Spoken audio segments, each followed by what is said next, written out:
जब वो घर गए होंगे, कोई पता लगा ले तो उनकी पत्नी पूछी होगी कि पति देव, हम तो घंटी डुलाते हैं, आप तो सनातन गाली दे रहे हैं। उनकी आंख झुकी होगी, तो वही कहे होंगे क्या करें भाई, मजबूरी है, मजबूरी, हमको वोट देना। मजबूरी के नाम पर हम किसी को गाली देते हैं। मजबूरी क्या है? सत्ता पर, सत्ता न मिले जी। एक शब्द आपने अभी कहा, कट्टरता। हम कट्टरता को बुरा नहीं मानते, लोग मानते हो जी जी जी। धर्म सम्राट स्वामी करपात्री जी ने इस देश में कट्टरता की परिभाषा दी है। यह देश है, ये है, कट जाएंगे टरेंगे नहीं, ये कट्टरता जी। किस चीज के लिए कट जाएंगे टरेंगे नहीं? एक ब्राह्मण, भिखमंगा ब्राह्मण निजाम के दरवाजे पर भीख मांग रहा है। निजाम ने कहा कि इस ब्राह्मण को अपमानित कर देना चाहिए। कैसे? अब गाली दे नहीं सकता था। लो भाई जूता दे दो। मालवीय जी बड़े खुश हुए, उन्होंने सहर्ष जूता स्वीकार कर लिया। ये उदारता है। काशी आए, जूता की प्रदर्शनी लगा दी। तो भारत में गुरुकुलों का प्रावधान होता है, करोड़ों गुरुकुल थे जी। हमारी पढ़ाई कैसे होती थी? गुरुकुलों के माध्यम से।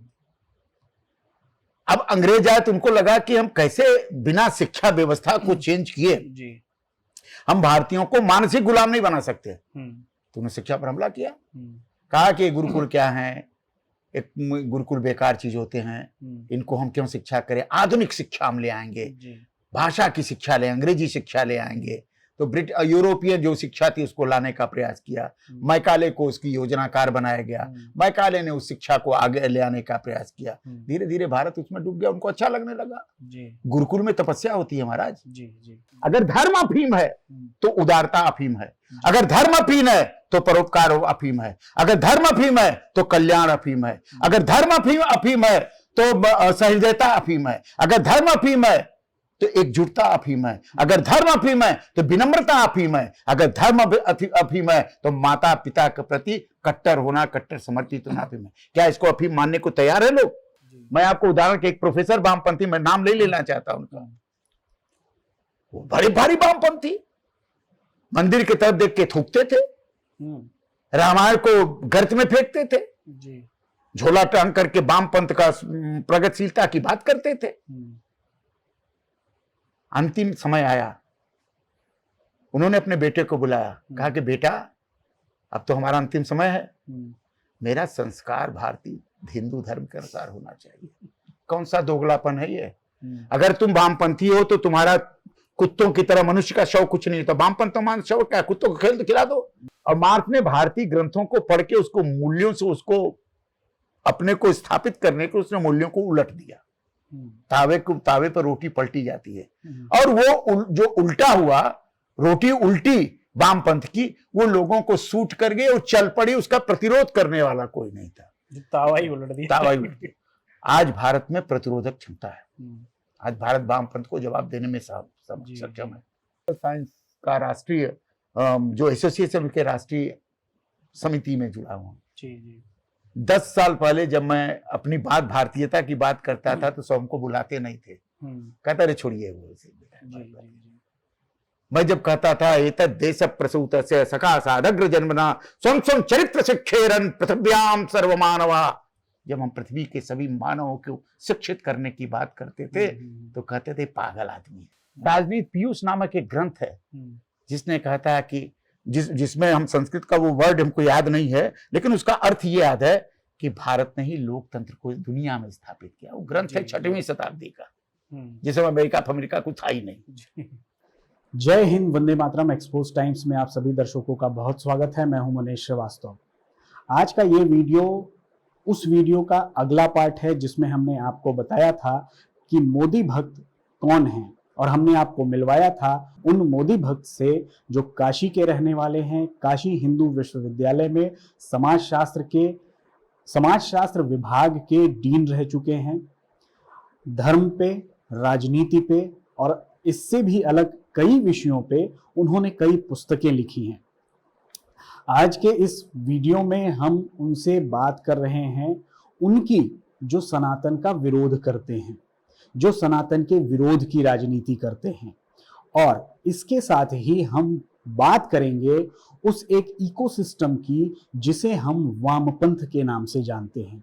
वामपंथ एक ऐसा जहर है इस देश में जिसने भारत को भारतीयता से अलग करके रख दिया है, भारत को सनातन से अलग करने की पूरी कोशिश कर रहा है, लेकिन कमोवेश एक ऐसा सुयोग्य हुआ है कि भारत की राजनीति परिवर्तित हुई है और भारत के लोग अपने धर्म, संस्कृति, सभ्यता, परंपरा के बारे में जानना, सीखना और शोध करना शुरू कर चुके हैं। तो आइए इस वीडियो में हम बात करते हैं डॉक्टर कौशल किशोर मिश्रा जी से, जो खुद को मोदी भक्त कहते हैं। और वो मोदी भक्त क्यों कहते हैं ये आपने पिछले वीडियो में देख लिया है।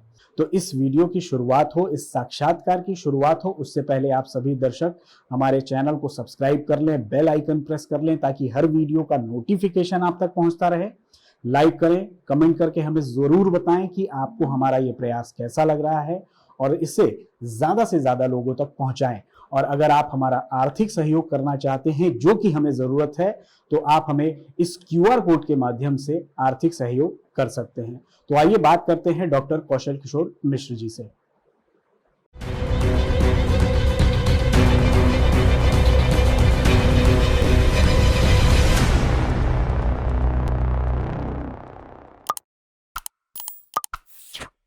सर, इसी पे अगर हम मतलब आगे बढ़ें तो एक वर्तमान जो 5 साल से कहें या कुछ समय से राजनीति में आया है, सनातन धर्म के उन्मूलन, उसके नाश, उसके विरोध, उसका जितना विरोध हो सकता है, विरोधी पार्टियां जो इंडी गठबंधन बना है वो कर रहा है और इसमें किसी को कोई मलाल नहीं है, कोई उनको ये नहीं लग रहा है कि हाँ ये चीज़ें गलत हो रही। इस पे आपका क्या कहना है सर?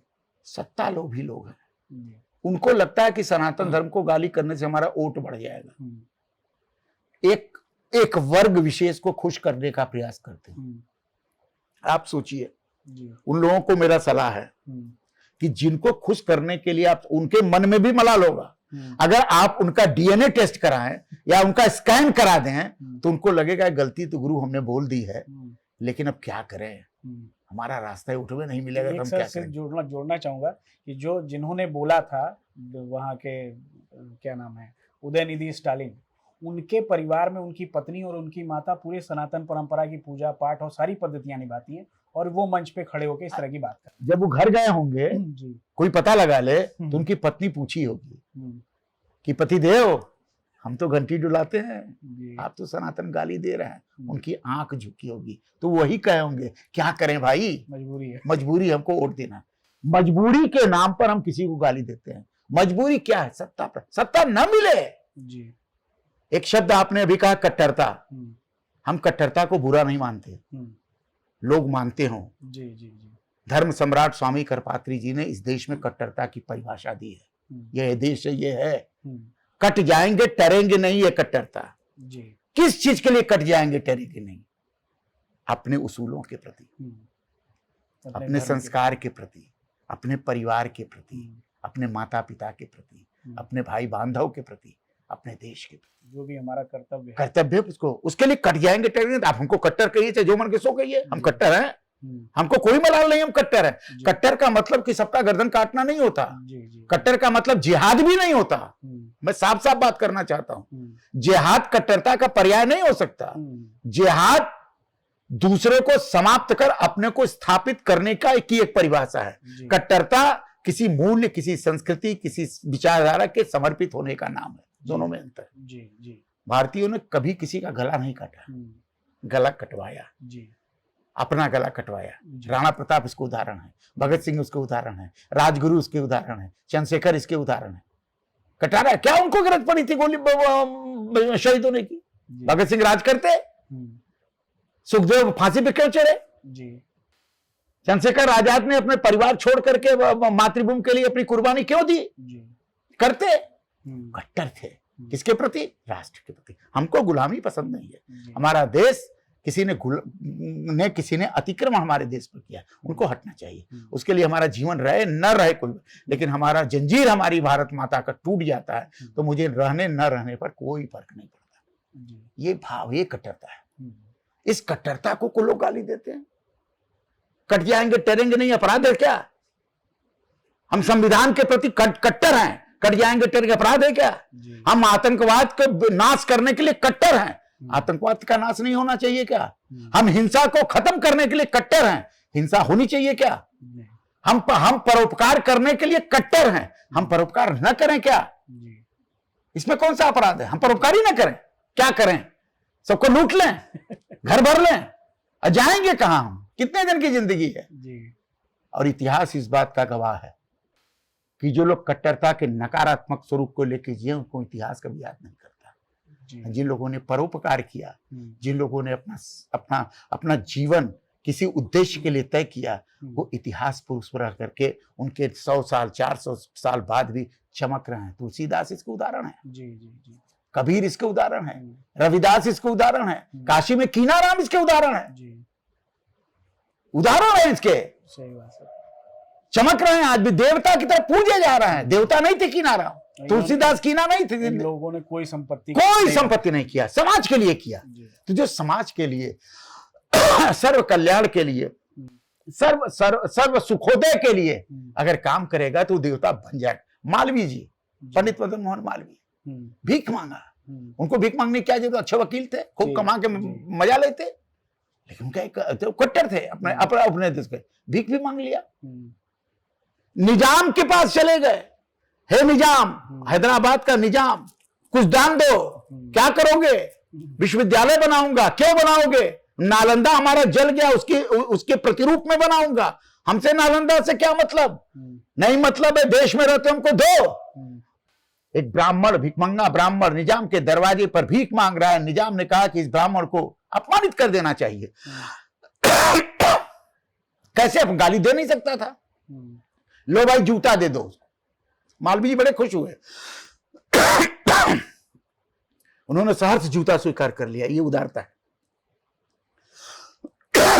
काशी आए, जूता की प्रदर्शनी लगा दी। ये नीलाम करता हूं निजाम का जूता, भीड़ लग गई। अब निजाम का जूता नीलाम हो रहा है, निजाम का खून खौल गया। करे हमारे जूता, सोने जड़ित जूता नीलाम हो रहा है। भागे हुए आए, बुलाया गया, कहा कि हमारे जूता नीलाम कर रहे हो पंडित? ने कहा हाँ कर रहा हूं, आपने जो दिया उसको नीलाम करके जो धन मिलेगा विश्वविद्यालय में लगाऊंगा। ने कहा हमारा जूता लौटा दो महाराज, हम आपके चरणों पर गिरते हैं। जो धन चाहो, धन दिया। विश्वविद्यालय के पूरा निर्माण राजा रजवाड़ों की परोपकारिता से हुआ, उनके ज्ञान के प्रति अभिलिप्सा से हुआ। जिस राजा महाराजा को आज गाली आप देते हैं, उन राजा महाराजाओं ने अपनी सारी संपत्ति विश्वविद्यालय को दे दी। आज खड़ा है, काशी नरेश ने पूरी संपत्ति दे दी, धन दे दिया, जमीन दे दी। ये परोपकारी धर्म नहीं है तो क्या है? ये कट्टरता नहीं है तो क्या है? ये राष्ट्र के प्रति कट्टरता है, शिक्षा के प्रति कट्टरता है, ध्यान के प्रति कट्टरता है। और उस कट्टरता का उदाहरण विश्व, कितनी पीढ़ियां उसने पैदा की, देश के निर्माण में क्या क्या किया। जिस समय इंजीनियर नहीं बनते थे, इस विश्वविद्यालय ने इंजीनियर बना के पुलों की रचना की। आज ना बहुत इंजीनियर हो रहे हैं, उस समय तो आईटी था विश्वविद्यालय। क्या क्या बनाया, क्या क्या नहीं किया। कभी इसका इतिहास खंगालने का लोग प्रयास करें। ये है बड़कपन, ये है, इसी को मालवीय जी कहते थे धर्म है।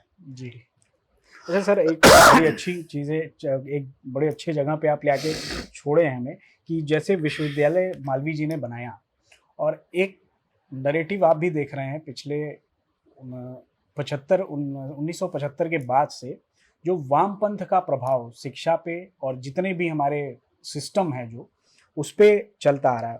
और ये वामपंथ भारतीय संस्कृति, भारतीय धर्म, भारतीय दर्शन और सब चीज़ों के खिलाफ एक अलग नरेटिव गढ़ रहा है कि जो वामपंथ का इन्फ्लुएंस है, प्रभाव है, वो इतना ज़्यादा बढ़ चुका है कि जो हम लोग, जैसे हमारी पीढ़ी है, हमसे आने वाली जो आगे की पीढ़ी है, वो उस प्रभाव के चलते अपनी धर्म, संस्कृति, अपने मूल्यों से दूर होती जा रही है।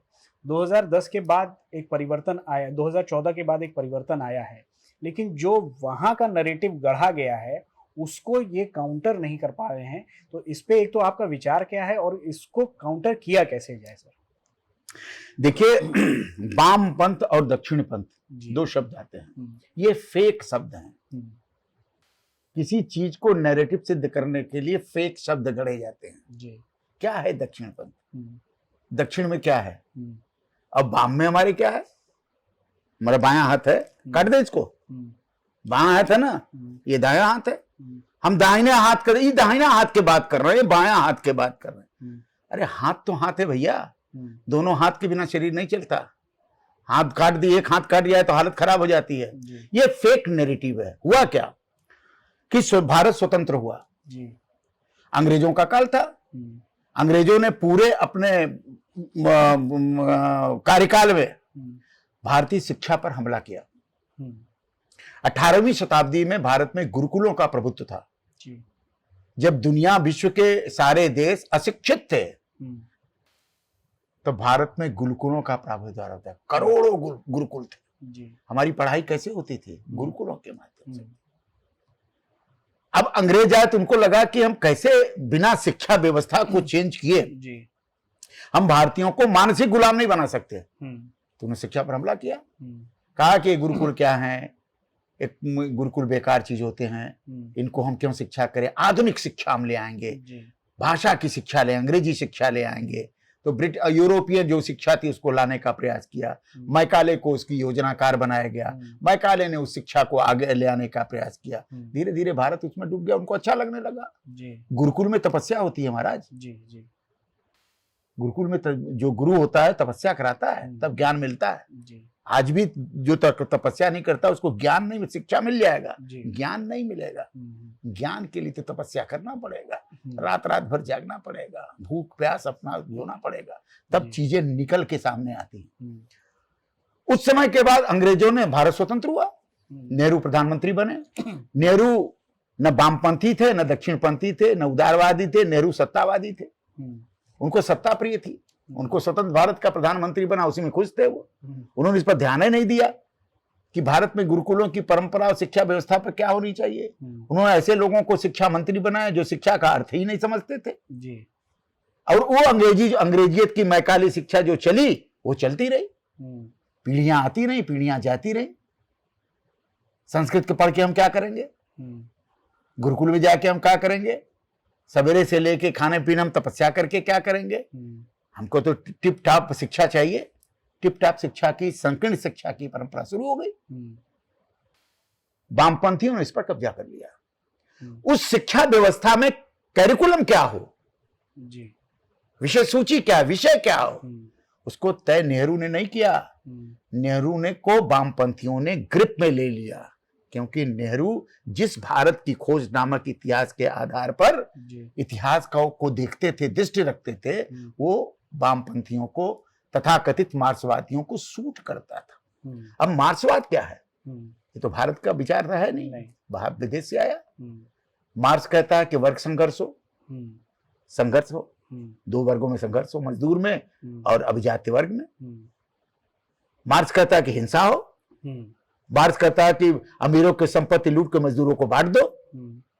भाई अमीर भी तो आपके देश के हैं, अमीर के बिना कैसे देश चलेगा? हर चीज मजदूर कैसे तय करेगा? मजदूर का कल्याण होना चाहिए, मजदूर का सशक्तिकरण होना चाहिए, लेकिन किसी को लूट के किसी का सशक्तिकरण होना, ये कौन सा न्याय है? वामपंथियों को अच्छा आया और उन्होंने कहा कि धर्म फर्म क्या है, अफीम है, जो नशे में हो जाता है वो नशेली हो जाता है। हम धर्म मानते हैं, तो हम अफीमची हैं। अरे मूर्ख, हम अफीमची नहीं है, हम अफीम को भी धर्म बना देते हैं। काशी इसका उदाहरण है। बड़े बड़े लोग आज भी भांग का सेवन करते हैं, तो नशेड़ी नहीं है, वो एक प्रसाद के रूप में, एक आध्यात्मिकता के मनस संतुष्टि के रूप में वो भांग का आचरण करते हैं। तो अफीम हो गए, वो धर्म को छोड़ दें। और धर्म अफीम कैसे हो गया? अगर धर्म अफीम है तो उदारता अफीम है, अगर धर्म अफीम है तो परोपकार अफीम है, अगर धर्म अफीम है तो कल्याण अफीम है, अगर धर्म अफीम है तो सहृदयता अफीम है, अगर धर्म अफीम है तो एकजुटता अफीम है, अगर धर्म अफीम है तो विनम्रता अफीम है, अगर धर्म अफीम है तो माता पिता के प्रति कट्टर होना, कट्टर समर्पित होना अफीम है। क्या इसको अफीम मानने को तैयार है लोग? वामपंथ यहां से चलता है, वो तो माता पिता कुछ नहीं मानते। वो तो सबको, मैं आपको बता रहा हूं, मैं तो विश्वविद्यालय में वर्षों रहा और मेरा संघर्ष वामपंथियों से रहा। मैं वामपंथियों के चाल चरित्र और चेहरे को जानता हूं, बहुत कम लोग जानते हैं। मेरे कई वामपंथी मित्र थे। जी। मैं आपको उदाहरण के एक प्रोफेसर वामपंथी, मैं नाम नहीं लेना चाहता उनका, वो बड़े भारी वामपंथी, मंदिर की तरफ देख के थूकते थे, रामायण को गर्त में फेंकते थे जी। झोला टांग करके वामपंथ का प्रगतिशीलता की बात करते थे। अंतिम समय आया, उन्होंने अपने बेटे को बुलाया, कहा कि बेटा अब तो हमारा अंतिम समय है, मेरा संस्कार भारतीय हिंदू धर्म के अनुसार होना चाहिए। कौन सा दोगलापन है ये? अगर तुम वामपंथी हो तो तुम्हारा कुत्तों की तरह मनुष्य का शव कुछ नहीं, तो वामपंथ तो मान शव क्या, कुत्तों को खेल तो खिला दो जी, कुत्तों को खिला देना चाहिए। लेकिन तुमको इस बात की चिंता है कि हम मरेंगे तो कहीं हमारा वामपंथ हमारे जीवन के आड़े ना आ जाए, इसलिए अपने बेटे को हाथ जोड़ कहता है, भैया जो कर्मकांड हो कर लेना, तेरही दो बरही और हरिश्चंद्र घाट और श्मशान घाट बाल मुना सब कर लेना। सर ये आपके जानने वाले थे? ये जानने वाले थे, मैंने अपनी आंख से देखा, मैं हंसता रहा। लोग कहते रहे कि पागल आदमी है, वो मरे हुए ही हंस रहा है। हम कह के हंस क्या कह रहे बाद में बताएंगे। उनके घाट पर गया, उनके विवाह, उनके बच्चे के विवाह में दिया, विवाह में गया। हमके वामपंथ में विवाह थोड़ा देखा जाए कैसा होता है। तो जो विवाह का संस्कार हमारे यहाँ, विवाह तो एक संस्कार है ना, 7 जन्मों का संस्कार है, उनके सारा संस्कार वही हो रहा है। वामपंथी जो धोती पीली धोती पहन खड़े, अरे भैया ये कौन सा वामपंथ है? तो भारत का वामपंथ दोहरेपन का वामपंथ है, स्वार्थ का वामपंथ है, अपनी महत्वाकांक्षा इच्छाओं को प्राप्त करने का वामपंथ है। भारत का वामपंथ वो वामपंथ नहीं है जिस वामपंथ की आप कल्पना करते हैं, और जिनके लिए बात करते हैं उनको उसी हाल पे छोड़ देते, उसी हाल पे छोड़ देते। तो ये जो वामपंथ भारत में है, वामपंथ है, ये फेक शब्द है। भारत में न कोई वामपंथ है न कोई दक्षिण पंथ है, जो कुछ है भारत पंथ है, सनातन पंथ है, पीढ़ी पंथ है, संस्कृति पंथ है। इसको आप बांट नहीं सकते, इसको आप बांट नहीं सकते। अगर वामपंथ के नियम को आप माने तो रामचरितमानस में तो वामपंथी अनेक सिद्धांत पड़े हुए हैं, तो रामचरितमानस वामपंथी तो नहीं है। तो माता पिता के प्रति समर्पण का भाव है जी, सहृदयता है, उदारता है, सब कुछ है, पवित्रता है, वामपंथ नहीं, लेकिन सिद्धांत तो वही है। हमको कभी कभी लगता है कि मार्क्स ने भी भारतीय ग्रंथों को पढ़ा होगा, और मार्क्स ने भारतीय ग्रंथों को पढ़ के उसको मूल्यों से उसको अपने को स्थापित करने के उसने मूल्यों को उलट दिया। तावे पर रोटी पलटी जाती है, और वो जो उल्टा हुआ, रोटी उल्टी वामपंथ की, वो लोगों को सूट कर गई और चल पड़ी, उसका प्रतिरोध करने वाला कोई नहीं था, तावा ही उलट दिया, तावा ही उलट दिया। आज भारत में प्रतिरोधक क्षमता है, आज भारत वामपंथ को जवाब देने में सक्षम है। आप शिक्षा की बात करें, आज भी मैं मानता हूं कि भारत में उच्च शिक्षा पर वामपंथ का प्रभाव है, लेकिन धीरे धीरे जा रहा है। धीरे धीरे इसलिए जा रहा है कि मैं आपको उदाहरण भी देके बता रहा हूं कि मैं पॉलिटिकल साइंस का राष्ट्रीय जो एसोसिएशन के राष्ट्रीय समिति में जुड़ा हुआ हूं। 10 साल पहले जब मैं अपनी बात भारतीयता की बात करता था तो सब हमको बुलाते नहीं थे, कहता रहे छोड़िए वो।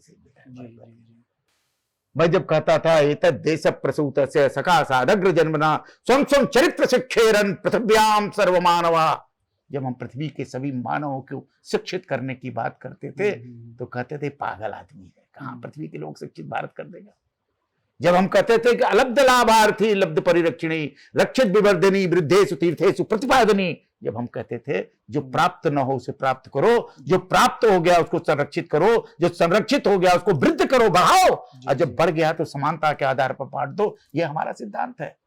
ये चीज को वामपंथ कहते हैं, दक्षिण पंथ कहते, क्या कहेंगे इसको, ये गलत है। जब हम कहते थे तो हमारे पर हंसते थे। आज वही लोग 10 साल बाद भारत में ज्ञान परंपरा खोज रहे हैं।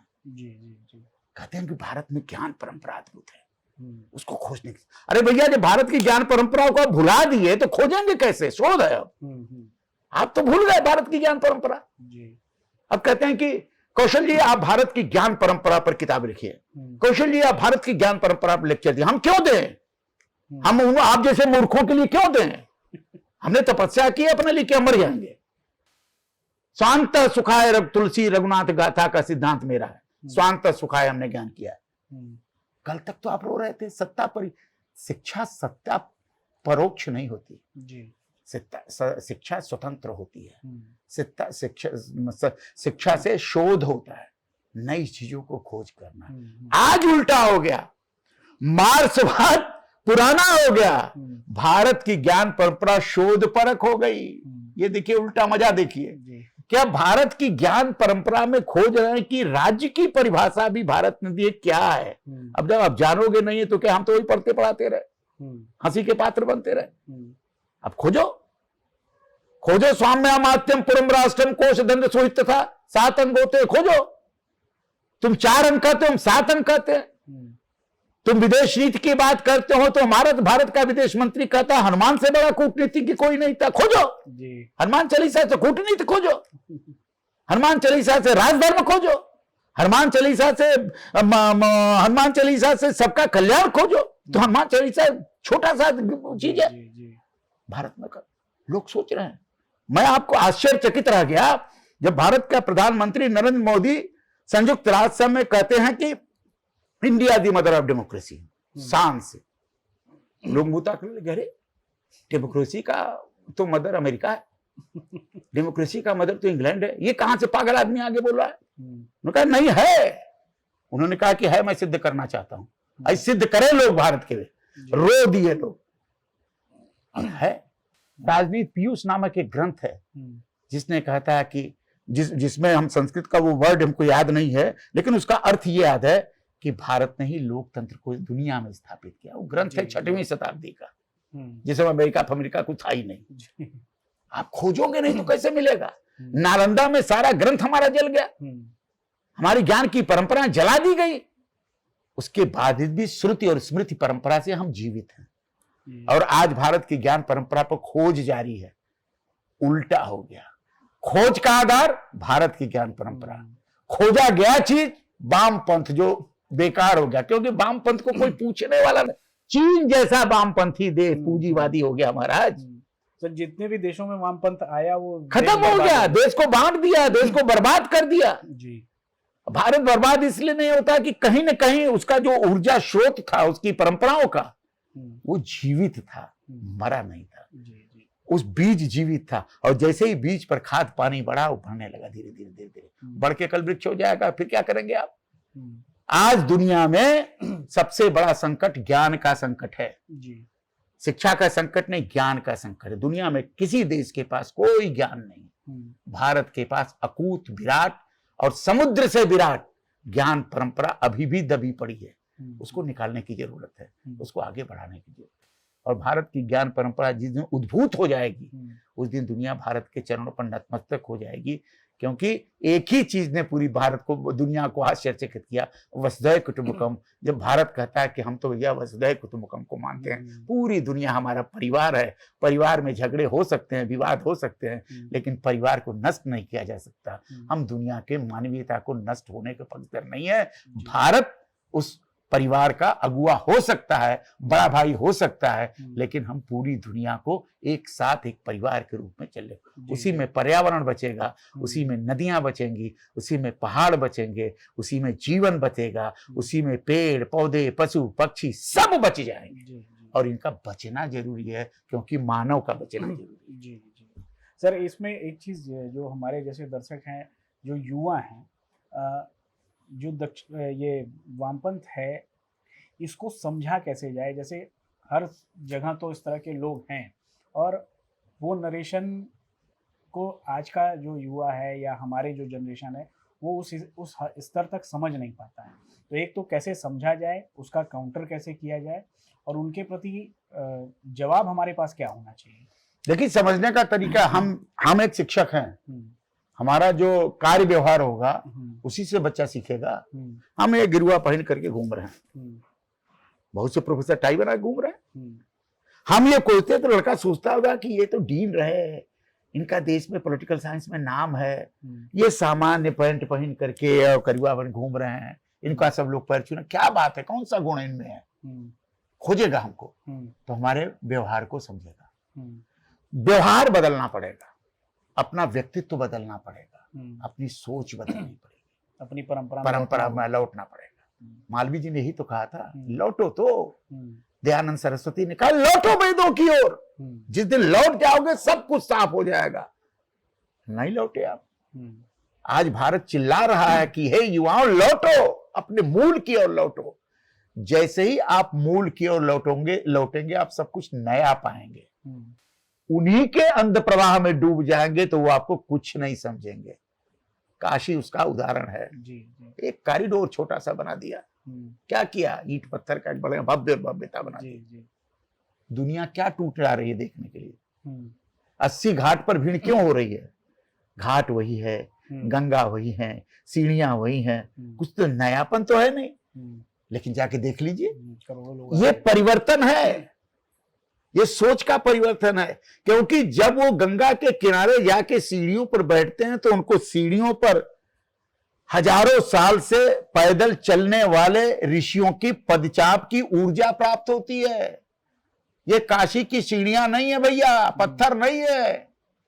उस पत्थर पर न जाने कितने हजारों लाखों संतों ने अपने पैर घिसे हैं। उनके पैर की ऊर्जा उसमें शामिल है। वो निर्जीव मत समझिए उसको। उसी सीढ़ी पर बैठ के नरेंद्रनाथ दत्ता ने विवेकानंद हो गए, उसी सीढ़ी पर कबीर हो गए, उसी सीढ़ी पर चंदन घिस के रविदास हो गए, उसी सीढ़ी पर रामानंदाचार्य रामानंद हो गए, शंकराचार्य न जाने क्या क्या हो गए। अब जब उस सीढ़ियों पर लड़का बैठने लगा, घाट के भीड़ होने लगी तो मानसिकता बदलने लगी। अरे आरती होती है, गंगा आरती में क्यों भीड़ हो रही है? लाखों की भीड़ हो क्या रहा है वहां? अरे लोग घंटा डुला रहे हैं, आरती गंगा जी कर रहे हैं। कल तो आप कहते थे कि अरे पानी की नदी की आरती क्यों करते हैं? आज नदी की आरती तो हाथ जोड़ कर हे गंगा मैया। क्यों? सोच बदली है, चिंतन बदला है। कुछ तो कुछ है जो हमको बांधता है, कुछ तो कुछ है जो हमको आह्लादित करता है। दुखी संतप्त मानवता को आनंद प्रदान करता। आनंद ही सब कुछ है। नौकरी भी आनंद है, परिवार में जन्मना भी आनंद है, भौतिकता में अति भौतिकता में रहना भी आनंद ही तो खोजते हैं। हमारे पास कार होना चाहिए। अरे मत, आप साइकिल होगा तो क्या बिगड़ गया?